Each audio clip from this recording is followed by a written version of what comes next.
Sek, may namatay ba dyan? Meron po. Yung pasyente mismo po, sa news po ay unfortunately po, no, she passed away. Kasi po ang base po sa mga ulat na akin din po natanggap this morning, ang nangyari po kasi, naantala daw po sila sa supposed schedule ng check-up, kailangan ulitin nila ulit. Kumbaga, kailan na pumila ulit.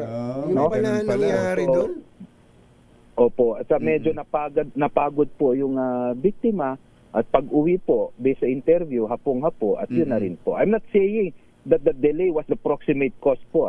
Pero yun yung mga kailangan namang iwasan. At sana yun nga po yung malasakit, pagkakaintindi, pag-unawa sa kalagayan ng mga tao. Ganun naman parati polisiya. May ganun pala, no? Yung pala nangyari doon, ano? Oo.